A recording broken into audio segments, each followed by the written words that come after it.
Magandang umaga po sa ating lahat mga Lods. Ngayon po, andito po tayo ngayon sa ating Vermicast Farm.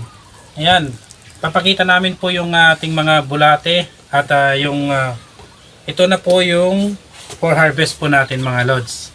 Ayan po. Hello guys. Look guys. Kinenikukan ko na lang Bye doon. guys. Mga Lods, every day off ko po, ito na po yung pinaka-banding namin ng aking anak. At ayan po, napapansin nyo mga Lods, yung kinakalkal po natin. Ayan na po yung mga chinap ko po na katawan po ng saging mga Lods. Nag-decompose na po siya at halos nagiging vermicast na po siya mga Lods. Yung mga tae na po siya ng ating bulate. Ayan. Napapansin nyo po na si Lucas hindi naman po takot doon sa bulate mga Lods dahil lagi ko po siyang tinuturuan na hindi po niya kailangan na katakutan po yung bulate dahil yan po sa extra na pinagkakakitaan po namin at tinuturuan po natin siya kung paano po yung alaga po ng bulate, kung paano po yung pag-treat sa kanila po, kung mainit kailangan pong i-spray ng tubig. Ayan po, pinapakita po natin sa kanya yung mga tae po ng ating bulate. Yung tinatawag pong Vermi mga Lods. Ayan po. Tingnan nyo po, yung itsura po ng ating kulungan mga Lods. Halos decompose na po siya talaga. Mas maganda po tong ganito mga Lods kaysa po yung ang hawak po niya, cellphone magdamag. Lalo po ngayon, halos yung mga bata ngayon mga Lods, panay cellphone po yung hawak. Ayan po. At ipapakita ko rin po sa inyo mga Lods yung ibang mga ginagawa namin. Ayan, tingnan nyo po. Talagang decompose na po siya. Maliban po sa pag-aalaga po ng bulati mga Lods, ayan din po yung mga tinuturo ko kay Kuya Lucas.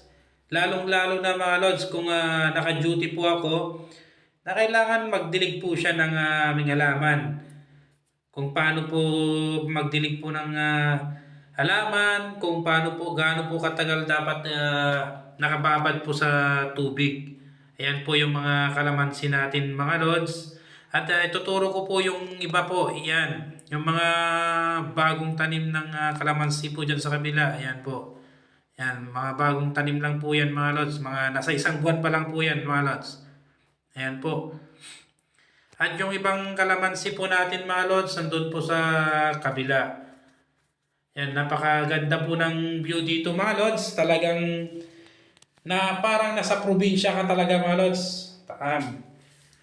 Malihaliwalas po, malamig po yung simoy ng hangin, malayo po sa mga usok ng sasakyan.